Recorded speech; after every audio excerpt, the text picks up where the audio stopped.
અડધો કલાક ચલાવશો? જી સાહેબ. અડધો કલાક. મોબાઈલ સ્વિચ ઓફ રાખજો અને જેને વચ્ચેથી ઊભા થયું પેલા ઊભા થઈ જાઓ. ધારા નહીં તો આપણે બધા આ સંસારની અંદરમાં અનાદિ અનંત કાળથી ચારે ગતિમાં દુઃખદ પરિભ્રમણ કરી રહ્યા છે.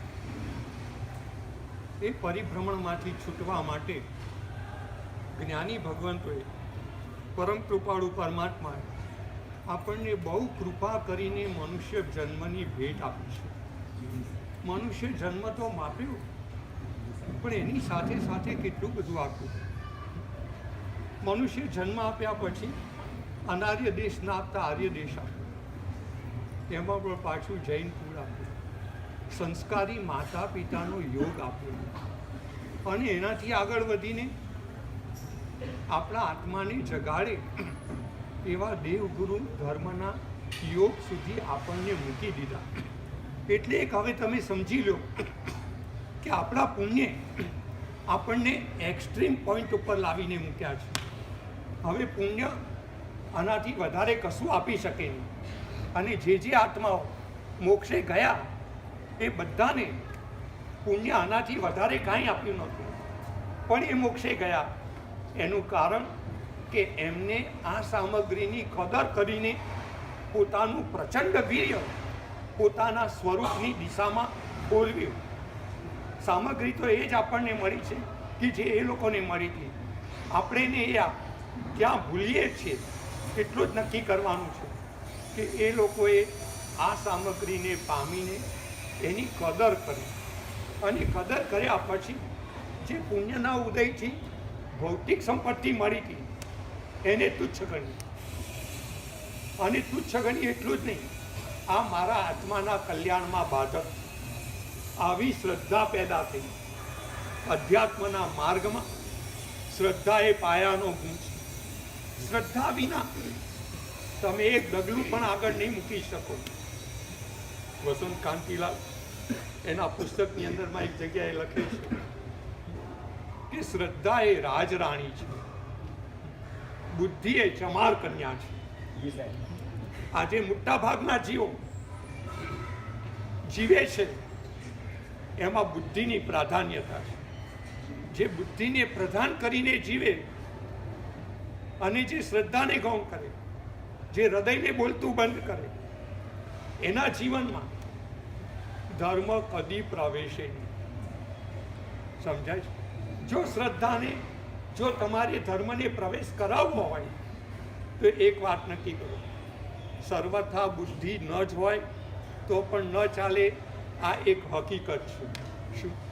એટલે આ સંસાર એવો છે કે જેમાં જીવને બુદ્ધિ વિના ચાલતું નથી, શ્રદ્ધા વિના ચાલતું નથી, શ્રમ વિના ચાલતું નથી, શું, અને ઈચ્છા વિના ચાલતું નથી. આ જગતમાં તમે મને કોઈ પણ એવો સંઘની પંચેન્દ્રિય મનુષ્ય બતાવો કે જેને આ ચાર વિના ચાલતું હોય. આપણું જીવાતું જીવન એ આ ચારના સરવાળા રૂપ છે. શું દિલીપભાઈ? જી સાહેબ. શું કીધું મેં? ચાર વિનાથી ચાલે. કયા ચાર? હવે તમે યાદ કરીને બોલો. આટલું બધું યાદ કરવું પડે, ન ચાલે. બુદ્ધિ વિના નથી ચાલતું. એક બુદ્ધિ વિના જગતમાં ચાલતું નથી. શ્રદ્ધા બુદ્ધિ, શ્રદ્ધા, શ્રમ ઈચ્છા અને ઈચ્છા, આ ચારના સરવાળાથી જીવાતું જીવન એ આપણું જીવન છે. માત્ર એટલું જ નક્કી કરવાનું છે કે બુદ્ધિને કેટલું સ્થાન આપવું, શ્રદ્ધાને કેટલું સ્થાન આપવું. જી સાહેબ. તો જ્ઞાની કહે છે કે બુદ્ધિ એ વસ્તુ તત્વને જાણવા માટે ઉપયોગી છે. વસ્તુ તત્વને પામવા માટે બુદ્ધિ ઉપયોગી નથી. શું? પહેલા એક નક્કી કરો. વસ્તુ તત્વને જાણવા માટે બુદ્ધિથી વસ્તુ જણાય છે. જો બુદ્ધિ ન હોય તો આ વસ્તુ કેવી છે, એનું સ્વરૂપ કેવું છે એ આપણે જાણી શકતા નથી. સમજાય છે?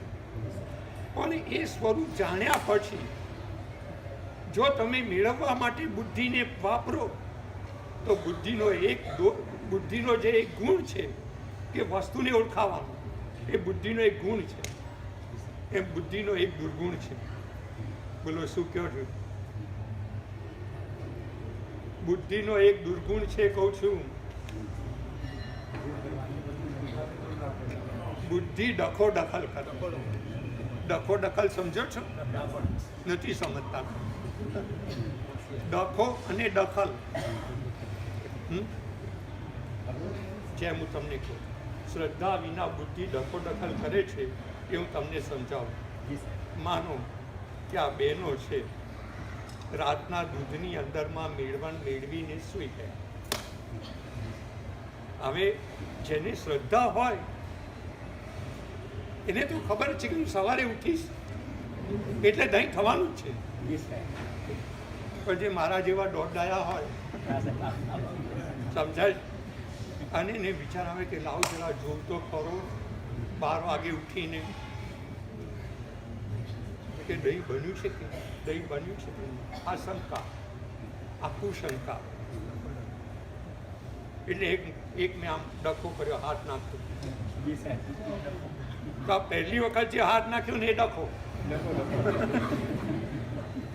શું? પહેલી વખત જે હાથ નાખ્યો તે ડખો.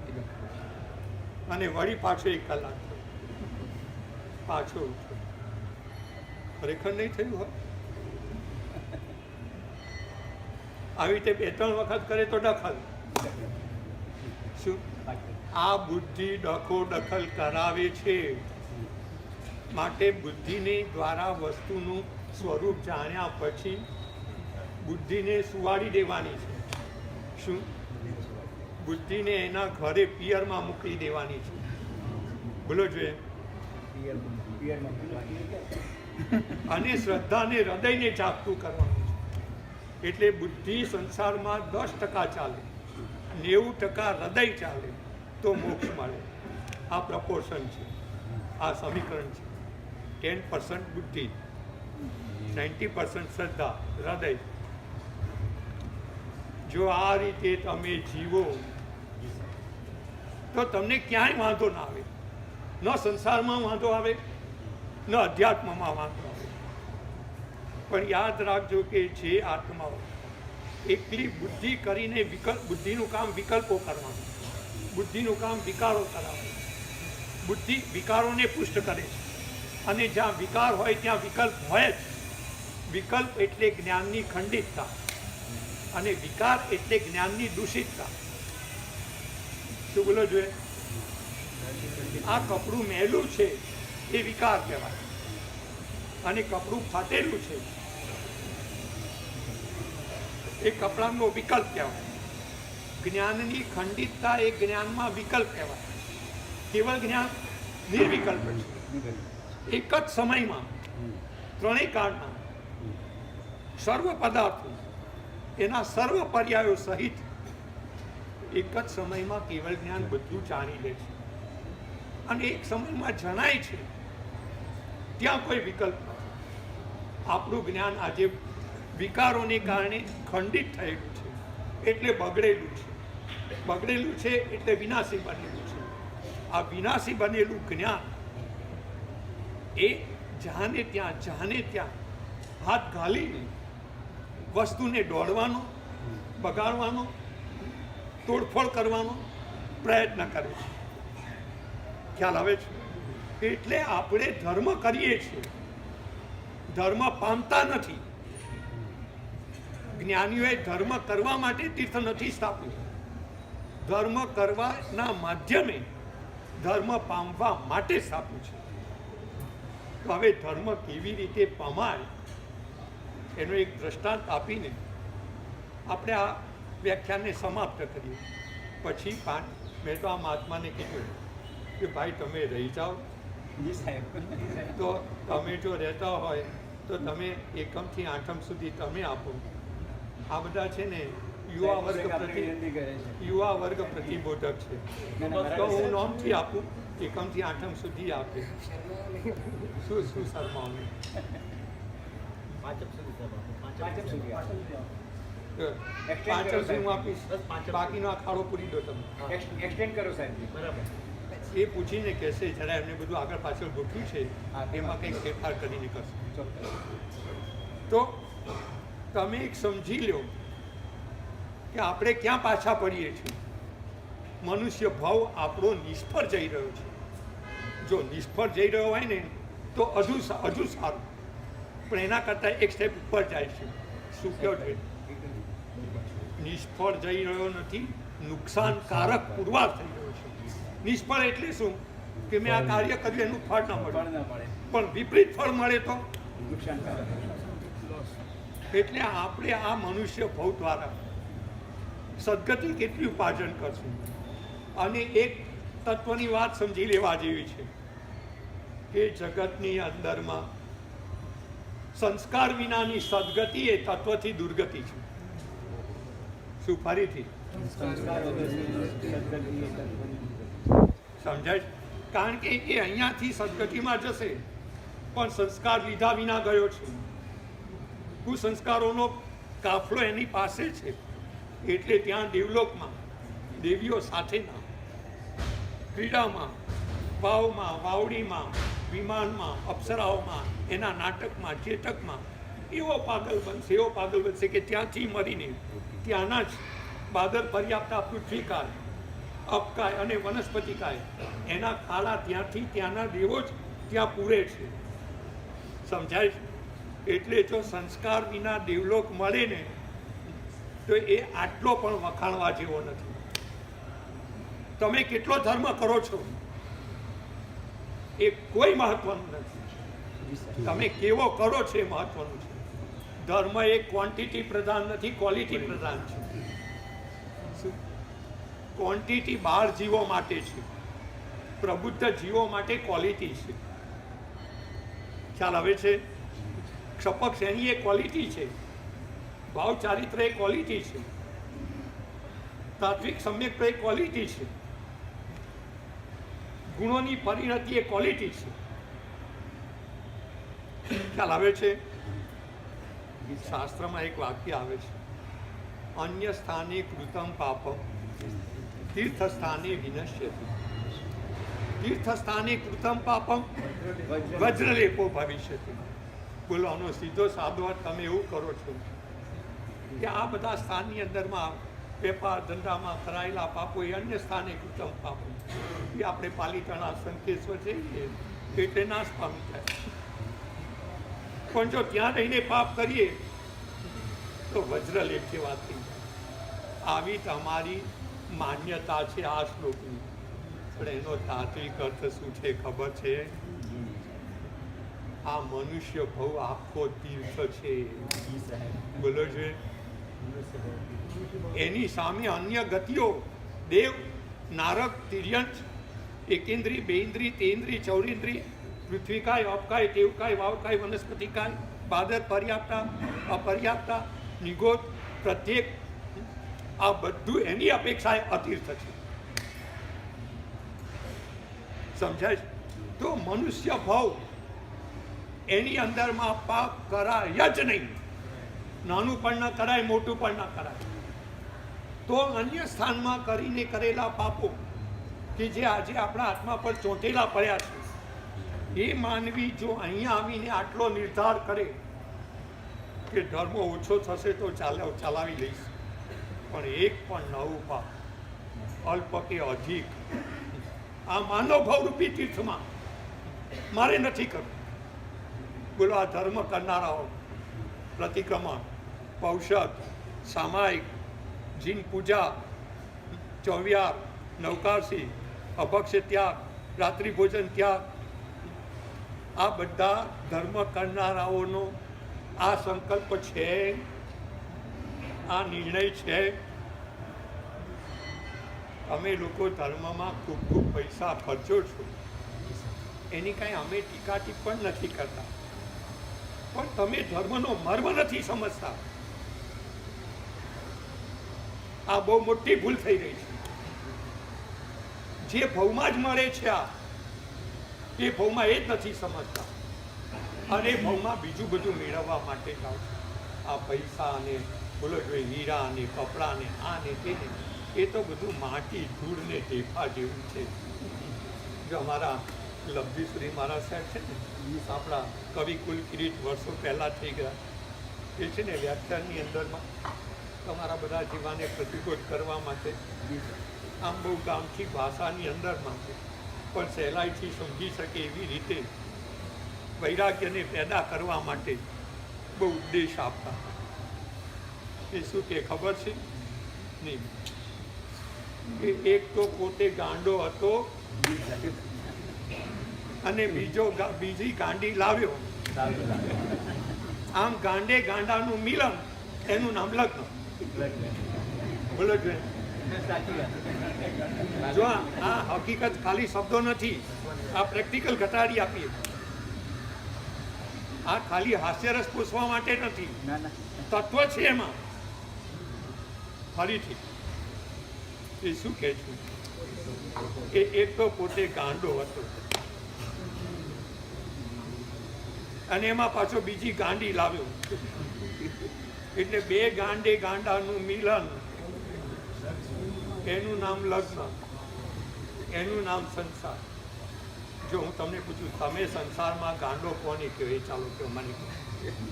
તમે તમારી દ્રષ્ટિથી કહો, સંસારમાં ગાંડો કોને કહો? જેમ એક તમારો છોકરો ગાંડો થઈ જાય તો શું કરે? ગાંડા માણસમાં બુદ્ધિ અપાય નહીં, એટલે ઘરની બધી સારી વસ્તુ છે ને કાઢીને બહાર ફેંકે, અને બહારમાં રહેલું ધૂળ, ટેફા, માટી, કચરો એ બધું ઘરમાં ચાલે. જેને સાર અસારનો વિવેક નથી એ સારભૂત વસ્તુને ફેંકે, ત્યાગે, કાઢે અને અસારભૂત વસ્તુને ઘરમાં ચાલે. એને તમે ગાંડા કહો છો?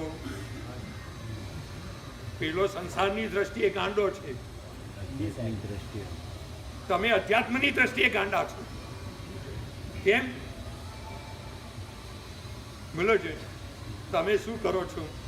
ત્યાગ, તપ, સંયમ, જ્ઞાન, દર્શન, ચારિત્ર, તપ, વીર્ય, જ્ઞાન, ધ્યાન, આ બધા રત્નોને ફેંકો છો. બોલો છે.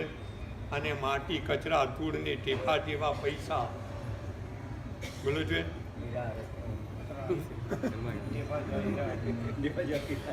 શું કીધું? પથરા. જો તમારી ભાષા ને અમારી ભાષા છે ને બહુ જુદી પડે છે, સમજાય છે? તમે જેને હીરા કહો છો એને અમે પથરા કહીએ છીએ, કારણ કે શાસ્ત્રકારે એની ઓળખ કઈ રીતે આપી છે? હીરો એટલે પૃથ્વી કાય. બોલો છે. તમે જેને નોટો કહો છો, કરન્સી નોટો, એને અમે કાગળિયા કહીએ. બોલો છે. તમે જેને નોટો કહો છો એને અમે કાગળિયા કહીએ. તમે જેને કિંમતી વસ્ત્રો કહો છો એને અમે ચિત્રા કહીએ. બોલા, આટલી દ્રષ્ટિ ફરી જાય તો તમે કહો ધર્મ આવતા વાર લાગે?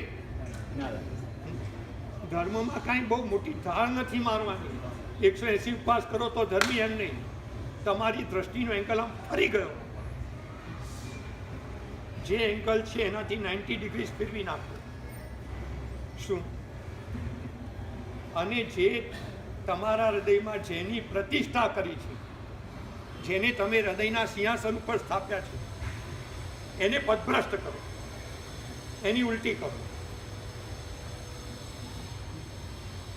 અને આ તારક તત્વો કે જે આત્માનું હિત કરનાર છે, એવા જ્ઞાન, દર્શન, ચારિત્ર અને એની પ્રાપ્તિમાં કારણભૂત દાનશીલ તપ ભાવ, એને હૃદયમાં પ્રતિષ્ઠિત કરો કે આ મનુષ્ય ભવરૂપી તીર્થમાં હું આ લેવા આવ્યો છું, આ પામવા આવ્યો છું. શું? જો આ તીર્થ સ્થાન એટલે મનુષ્ય ભવરૂપી તીર્થ, એમાં મેં મારા જીવનમાં સદગુણોની, જ્ઞાનાદિ ગુણોની પરિણતિની, ક્ષમાદિ ગુણોની પરિણતિની આ સંપત્તિ મેં પ્રાપ્ત ન કરી અને ક્રોધાદિ કસાયોના સંસ્કારો લઈને જો હું અહીંયાથી ગયો,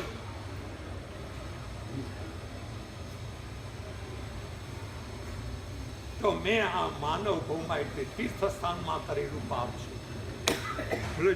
હવે આ પાપને ધોવા માટે હું 84 લાખ જીવાયોનીમાં બીજી કોઈ પણ જીવાયોનીમાં જઈશ તો આ પાપ નહીં ધોવાય. શું? અહીંયા પાપ ધોવા માટેનો ભાવ છે, પાપ કરવા માટેનો ભાવ નથી. બેસે છે?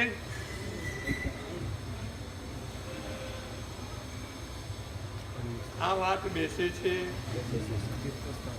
આ મનુષ્ય ભવ્ય તીર્થ છે, ધર્મ તીર્થ છે. આ ભવમાં પાપ થાય જ નહીં. પહેલા એક નક્કી કરી કાઢો, પાપ થાય જ નહીં. એમ નહીં, પાપનો વિચાર પણ ન કરાય.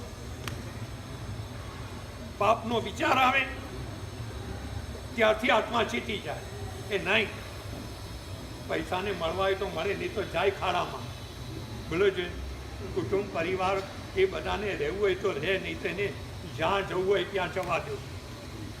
પણ તમે નક્કી કરો કે મારે કોઈની ખાતર પણ મારા આત્માને બગાડવો નથી.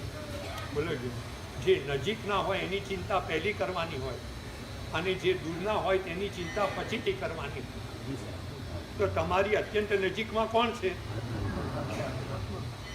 તમારી અત્યંત નજીકમાં કોણ છે? તમારું શરીર છે, પત્ની છે, દીકરા દીકરી છે, પૈસા છે, બંગલા બગીચા છે.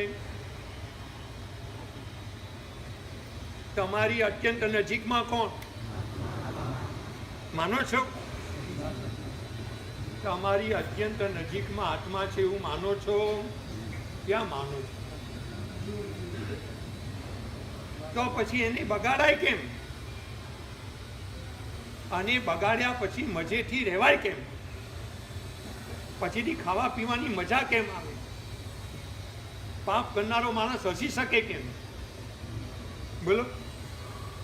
જેને જીવનમાં પાપો કરીને જીવવું છે એ હસી શકે?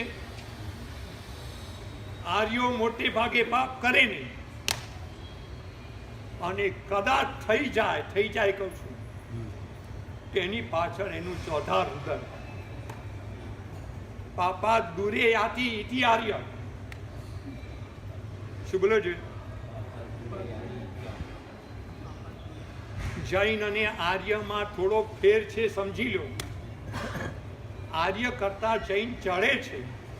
આર્ય શું માને છે ખબર છે?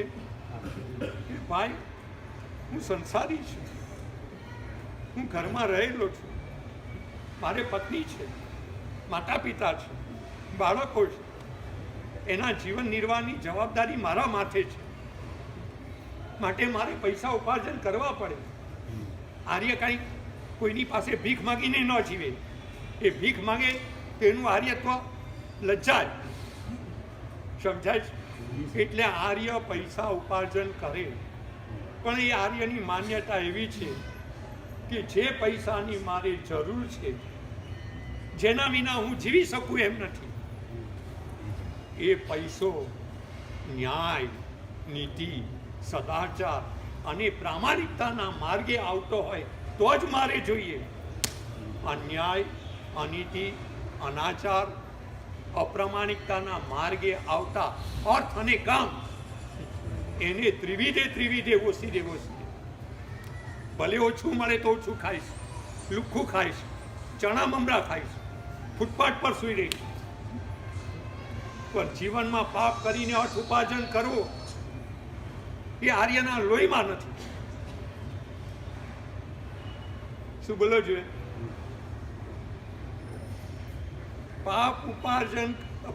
પાપ કરીને લક્ષ્મી ઉપાર્જન કરવી એ આર્યના લોહીમાં નથી.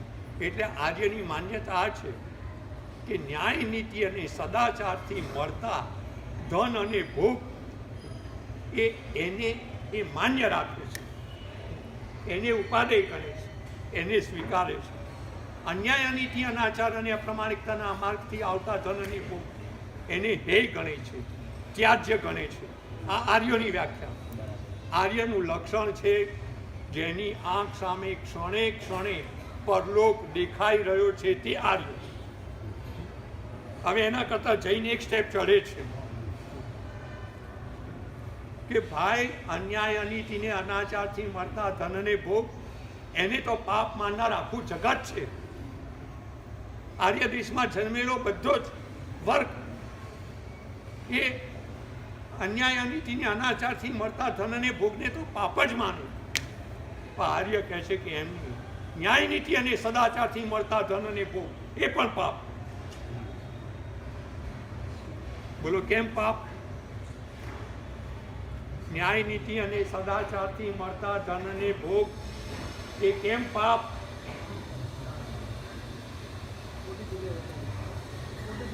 કહું છું કેમ પાપ? કેમ કેમ પાપ? અત્યાર સુધીમાં તમે કાંઈ સાંભળ્યું નહીં. સાંભળ્યું તો યાદ રાખ્યું નહીં. શું સાંભળ્યું? બોલો સંદીપભાઈ, શું કેવું છે? હા, ન્યાય નીતિ અને સદાચારથી મળતા ધન અને ભોગ એને પણ જૈન પાપ માને છે. કારણ શું કીધું? ન્યાય નીતિ અને સદાચારથી મળતા ધન અને ભોગ એ પણ રાગ કરાવવાની તાકાત ધરાવે છે. તો હિંસા જૂઠ ચોરી એ પાપ છે, તો રાગ એ મહાપાપ છે. બોલો જોઈએ. ઉપમિતિકારે ઉપમિતિમાં રાગને રાગ કેસરીની ઓળખ આપી છે. અને એનું વિશેષણ શું મૂક્યું છે ખબર છે? ચરટ ચક્ર ચક્રવર્તી. ઉપમિતિકારે દ્વેષને હાથીની ઉપમા આપી. ઐરાવણ હાથી. દ્વેષ ઐરાવણ હાથી જેવો છે અને રાગ એ તો સિંહ જેવો છે. શું? ચરટ એટલે ચોટ્ટાઓ, ચક્ર એટલે સમુદાય. ચોટ્ટાઓના સમુદાયમાં ચક્રવર્તી, ચોટ્ટાઓના સમુદાયમાં નાયક એ રાગ. બોલો નીતિથી મળેલો પૈસો પણ તમે એની પર મારો પૈસો કરો, રાગ કરો. મારી પાસે આટલા પૈસા છે, આટલા પૈસા છે.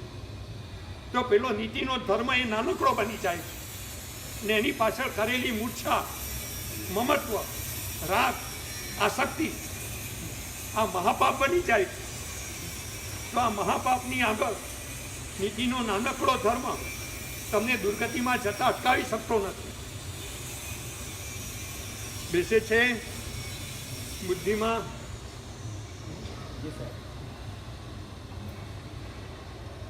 અન્યાય, અનીતિ અને અનાચારને પાપ માને તે આર્ય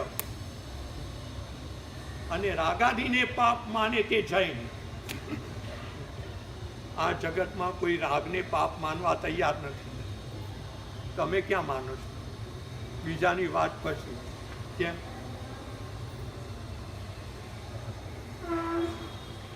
રાગને પાપ માનો છો? દ્વેષને પાપ માનનારું જગત છે. દ્વેષ, દુર્ભાવ, અરુચિ, ભય, માત્સર્ય, ઈર્ષ્યા, અસૂયા, નિંદા, ટીકા આ બધાને પાપ માનનારું જગત છે. પણ રાગ, આસક્તિ, આકર્ષણ, ઉત્કલ પ્રત્યેનું ખેંચાણ એ આત્માથી દૂર લઈ જાય આપણને. તો જે ચીજ આત્માથી દૂર લઈ જાય એ ધર્મ કહેવાય કે પાપ કહેવાય?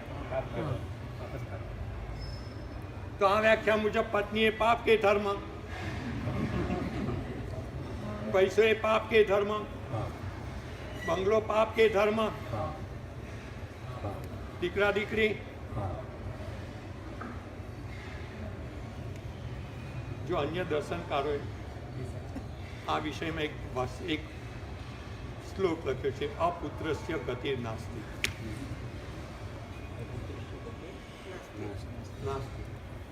બોલો આનો અર્થ શું કરશો? આપણે તો ત્યારબાદ શૈલીથી ઘટાવી શકીએ છીએ. અમારી પાસે નઈ દર્શન, નઈ પદ્ધતિ છે, નઈ વિવક્ષા છે. એટલે અમે છે ને બધાને ન્યાય આપી શકીએ. અમે કોઈને ખોટા કહેતા નથી. એનું વાક્ય પણ સાચું છે. જૈન દર્શન શું કહે છે? જે વસ્તુ તમને ખોટી લાગતી હોય ને ત્યાં તમે અપેક્ષા લગાડતા શીખી જાઓ તો એ વાક્ય સાચું ઠરી શકે છે. અપુત્રસ્ય ગતિર નાસ્તિ. જો આવું સીધે સીધું આપણે વિચારીએ કે અપુત્ર એટલે જેને પુત્ર નથી એની ગતિ એટલે સદગતિ નથી, તો એનો અર્થ શું થયો? કે પુત્રની પ્રાપ્તિ તો લગ્ન વિના થાય નહીં. અને લગ્ન એ તો અબ્રહ્મનું સેવન છે. અબ્રહ્મના સેવનમાં તો પાપ બધા જ માને છે. બોલે છે જૈન દર્શન કાં તો 2 થી 9 લાખ એક વખતના અબ્રહ્મ સેવનમાં 2 થી 9 લાખ ગર્ભજ પંચેન્દ્રિય જીવોની હત્યા, અસંખ્ય સમૂર્છિન જીવોની, સમૂર્છિન મનુષ્યોની હત્યા, આ બધું પાપ માને છે. તો જે એક બાજુ મોક્ષનું વિધાન કરનાર, સંન્યાસ ધર્મને અપનાવનાર, એ આવું વિધાન કરે કે પાછું એના દર્શનમાં લખ્યું છે યદ દિનેવ અહરેત તદ દિનેવ પ્રવ્રજેત. શરદભાઈ બરાબર આ વાક્ય વાંચ્યું છે નહીં? યદ દિનેવ અહરેત એટલે જે દિવસે, જે ક્ષણે તને વૈરાગ્ય થયો, નીકળી જા ઘરમાંથી બહાર, તદ દિનેવ પ્રવ્રજેત. તો આ વિરોધી, પરસ્પર વિરોધી વાક્ય લાગે છે. તો આપણી પાસે સ્યાદવાદ શૈલી છે. આપણે એક અવચ્છેદક મૂકી દઈએ એટલે સમાધાન થઈ જાય. જો અપુત્રસ્ય ગતિર નાસ્તિ, એને સાચું ઠેરવવું હોય તો એક વિશેષણ મૂકી દો, જેને પુત્રેષણા છે, સાંભળજો, અને પુત્ર નથી, તેની ગતિ નથી, તેની સદગતિ નથી. સમજાય છે? હું તમને સમજાવું. માનો કે તમે 2-4 મિત્રો સમાન ઉંમરના છો, તમારા લગ્ન ન થયા, પેલા 3ના થઈ ગયા, અને તમે કંઈ ત્યાગની તો ભાવનાવાળા છો નહીં, એટલે તમને એમ થાય કે હે ભગવાન, કે આ બધાને પત્ની આપી, કન્યા આપી, એના લગ્ન થઈ ગયા અને મને જ ના આપી, તો તમને સતત આત્મધ્યાન થયા કરે. સમજાય છે? હવે માનો કે લગ્ન થયા, પેલા બધાને દીકરા થયા, તમને દીકરો નથી થતો, તો તમને સતત ચિંતા, ભગવાન મને દીકરો નહીં, મને દીકરો નહીં, મને દીકરો નહીં. આખો દિવસ દીકરો નહીં, દીકરો નહીં, એની આર્ત ધ્યાનની પલોચન ચાલ્યા કરે. હવે જ્યાં આવું આર્ત ધ્યાન ચાલે ત્યાં તમે ધર્મ કેવી રીતે કરી શકો? આર્ત ધ્યાનના પાયા ઉપર ધર્મ કરી શકાતો નથી. શું બોલો છે? જેને દીકરાની તલબ છે, દીકરા વિના ચેન પડતું નથી. શું? દીકરા ન હોય તો 24 કલાક આર્ત ધ્યાન થાય છે. એને પુત્રેષણા કહેવાય. પુત્રની ઈચ્છા, પુત્રની ઝંખના, પુત્રની કામના. તો હવે એવા આત્માઓને લક્ષ્યમાં રાખીને આપણે કહીએ છીએ કે ભાઈ, કે આર્ત ધ્યાનમાંથી બચવા માટે એને એકાદ પુત્ર થઈ જાય તો એનું મન શાંત થઈ જાય કે ચાલો ભાઈ, મને દીકરો થયો, પછી ભલે ને મોટો થઈને કેવો નીકળે કેવો નહીં, પણ એક અત્યારે તો શાંતિ થઈ. એટલે હવે પછી એનું ધર્મમાં મન લાગે. શું? અને ધર્મમાં મન લાગે તો એ ધર્મ કરે તો સદગતિમાં જાય. શું સમજાય છે? એટલે અન્ય દર્શનના વાક્યને પણ આપણે આ રીતે સાચું ઠેરવીએ છીએ. જ્ઞાની કહે છે આપણે શા માટે કોઈને ખોટા કહેવા જોઈએ, શા માટે કોઈને ખરાબ કહેવા જોઈએ? તમારી પાસે દ્રષ્ટિ છે, તમારી પાસે પદાર્થની વિચારવાની અનેકાંત દ્રષ્ટિ છે અને સ્યાદવાદ શૈલી છે, તો તમે બધાને ન્યાય આપો. સમજાય છે? જો આપણી લીટીને મોટી કરવા માટે બીજાની લીટીને કાપીને મોટી કરવી, એ જૈન દર્શનનો સ્યાદવાદ નથી, એ કનિષ્ઠવાદ છે. શું? બીજાની લીટી જે છે એને રવા દઈને, એને યથાર્થ ન્યાય આપીને તમે સ્યાદવાદ શૈલીથી પદાર્થનું સ્વરૂપ સમજાવો અને પદાર્થ કેવો હોવો જોઈએ એને બરાબર એની બુદ્ધિમાં ઉતારો, તો આ જૈન દર્શનનો યથાર્થ ન્યાય છે. ખ્યાલ આવે છે? એટલે કોઈને તોડવા ફોડવાની બહુ વાત નથી કરવાની. અધ્યાત્મ એ ખંડન મંડનની પદ્ધતિ નથી. બોલો, અધ્યાત્મ એટલે શું? અધ્યાત્મનો અર્થ છે, એક અર્થ છે પ્રેમ પૂરક પદ્ધતિ. પ્રેમ પૂરક પદ્ધતિ એટલે બીજો માણસ જ્યાં ઊભો છે, જ્યાં અટકેલો છે, જ્યાંથી ઉપર ચડી શકતો નથી, એને જ્યાં એની ભૂલ થઈ રહી છે ત્યાં એને પ્રેમથી સમજાવીને, શું પ્રેમથી સમજાવીને, એની ભૂલને પ્રેમથી સુધારીને એને ઉપરના સ્ટેપે લઈ જવો અને ઠેઠ પૂર્ણતા સુધી પહોંચાડવો, તે અધ્યાત્મ છે. સમજાય છે? બીજો અધ્યાત્મનો અર્થ છે સેલ્ફ ઇન્ટ્રોસ્પેક્શન, જાત તપાસ, પોતાની જાતને 24 કલાક તપાસતા રહે. શું બરાબર છે? તમને લાગે છે કે જો આપણે આપણી જાતને જોતા શીખી જઈએ તો આજે અંદર ખાનેથી આપણને એમ લાગે છે કે હું બહુ સારો છું, એ આપણો ભ્રમ ભાંગીને તૂટી જાય, અને તૂટી જાય તો પછી આપણામાં જે ગુણો આવે સાચા આવે તો અમને સંસાર આખો ભ્રમથી ચાલે છે. બોલો છે સંસાર એટલે ભ્રાંતિમાં ભ્રાંતિમાં ભ્રાંતિ. બોલો છે જેમ ભ્રાંતિમાં ભ્રાંતિ એટલે શું? કે દાખલા તરીકે તમે પણ શુદ્ધાત્મા છો, તમારી અંદરમાં પણ પરમાત્મા છે, તમારી પત્નીમાં પણ પરમાત્મા છે, બરાબર છે? તો રિયલ દ્રષ્ટિથી જોતા એ પરમાત્મા છે, એને બદલે પહેલા તમે એને મનુષ્ય માન્યું, એ ભ્રાંતિ. હૃદયથી માન્યું, વ્યવહારથી માન્યું હોય તો નહીં, હૃદયથી એને મનુષ્ય માનીએ ભ્રાંતિ, પછી મનુષ્યમાં સ્ત્રી માનીએ બીજી ભ્રાંતિ, અને પત્ની માનીએ ત્રીજી ભ્રાંતિ. શું થયું? ભ્રાંતિમાં ભ્રાંતિમાં ભ્રાંતિ. બોલો કોચર સાહેબ શું કહેવું છે? अभी क्या चल रहा है? भ्रांति है कि और कुछ है? તમે એક બાજુ પૂજા કરો છો, ધર્મ કરો છો, અને બીજી બાજુ તો ભ્રાંતિનો ઢગલો રાખો છો. કેવી રીતે સંસાર સાગર તરી શકાય? આત્મકલ્યાણ કેવી રીતે થાય? સંસ્કારોના વારસા લઈને આપણે પરલોકમાં ક્યાં જઈ શકશું? અને સંસ્કારોને લીધા વિના પરલોકમાં ગયા તો ત્યાં આપણને કોણ સંઘર્ષે?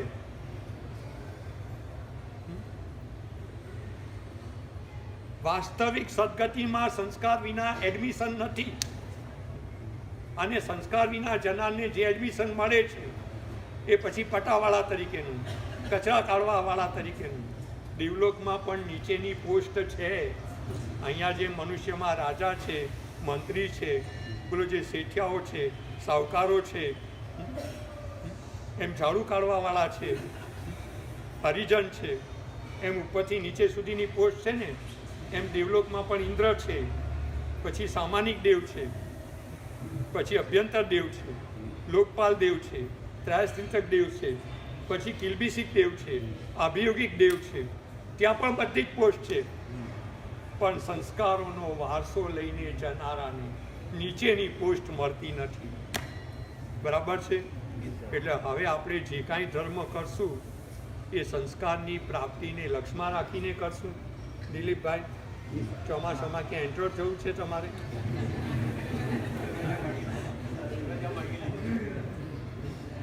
એને રજા માંગી પણ મેં ક્યાં આપી છે?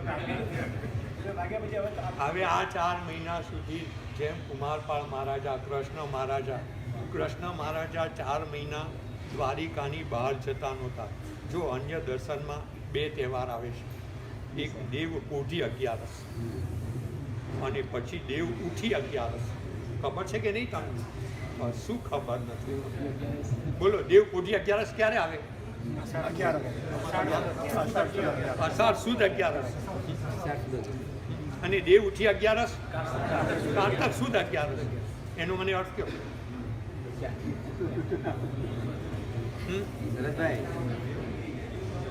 દેવ પોઢી 11 આવે કે ના આવે? તમે તો ખેડ બ્રહ્મા જાઓ ને, અહીંયા જાઓ ને, ત્યાં જાઓ ને. દેવ આમ કૃષ્ણ મહારાજા ચોમાસું બેસતા પહેલા 4 દિવસ પહેલા આખા દ્વારિકામાં ઢંઢેરો પીટાવતા હતા. શું કે હવે 4 મહિના ચાતુર્માસની અંદરમાં કૃષ્ણ મહારાજા કોઈને મળશે નહીં, દ્વારિકાની બહાર જશે નહીં, યુદ્ધ વગેરે કાંઈ કરશે નહીં, એકલી ધર્મની આરાધના કરશે. એટલે એનો મોટો ભાગ ઉપાશ્રયમાં ઔષધ, સામાયિક, પ્રતિક્રમણ, જીન પૂજા, પરમાત્મા ભક્તિ, સાધુ સેવા આ બધામાં જ જશે. માટે જેને કોઈને પણ જે કામ હોય તે અષાઢ સુદ 11 પહેલા કરી લો. શું એટલે અન્ય દર્શનોમાં આ વાતને લક્ષમાં રાખીને હવે દેવ પોઢી જવાના છે, એટલે દ્વારિકાની બહાર નીકળવાના નથી.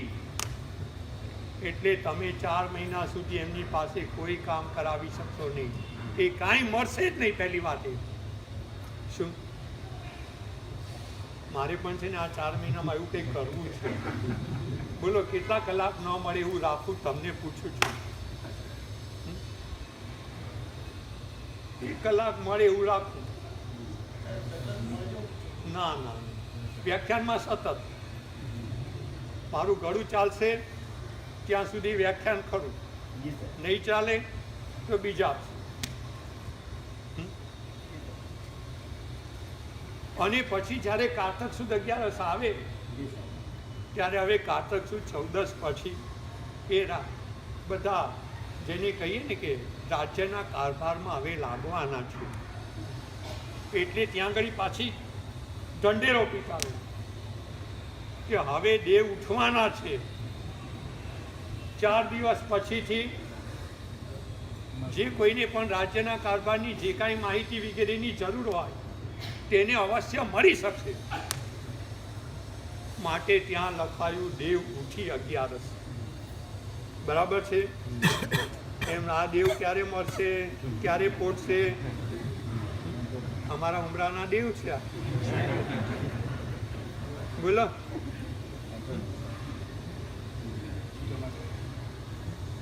કારતક સુદ જે અષાઢ સુદ 11 તમે પોટી જાઓ. હવે એન્ટ્રમ નહીં જાય, હીરાના ધંધામાં નહીં જાય, મૈદરપુરા નહીં જાય, કોઈ કામકાજ સંસારના કરશે નહીં. બરાબર છે? ખાલી ઉમરામાં તો ઢંઢેરો પીતાઓ. બોલો ચાલો. હા, તમે કરશો તો તમારી પાછળ બધા તમારું અનુકરણ કરશે. શું મહાજનો એ ન ગત સપંથા. બોલો છો, આપણે ત્યાં લખ્યું છે ને, મહાજનો ગત એ ન ગત સપંથા. મોટા માર્ગે જે મહાપુરુષો ચાલે એટલે પછીની પરંપરાની અંદરમાં એ ચાલે. આપણે ત્યાં માણસ મરી જાય પછી એને અગ્નિદાહ આપવાનો રિવાજ ક્યારથી થયું કે ઋષભદેવ ભગવાનના આત્માને દેવોએ અગ્નિ સંસ્કાર કર્યો, આ કર્યો, તે આ અવસર કંઈક આટની અંદરમાં પછીથી આપણે ત્યાં અગ્નિદાહ આપવાનો પ્રથા ચાલુ છે. પિતરોમાં શું કરે છે? નદીમાં પધરાવી દે પવિત્ર, એ રીતે પારસીની અંદરમાં કોઈ જંગલમાં જઈને એને વૃક્ષ ઉપર લટકાવી દે, આ કરે તે કરે. મુસલમાનોમાં કબ્રસ્તાનમાં દાટી દે. બરાબર છે? ચાલો રાખીએ. આજે આપણે હવે પાંચમથી શરૂ કરશું. એમનો પછી વિચાર કરીને કહેશે ને, જો રોકાવાના હશે તો બીજ ચોથમાં અહીં બોર્ડ ઉપર લખાઈ દઈશું. એટલે કાલે જવાના છે. એટલે અત્યારે આપણે પૂનમ છે, આજે 4 દિવસ બંધ રાખીએ, પછી પાંચમથી જો એ હશે તો એ આપશે. પૂછાવું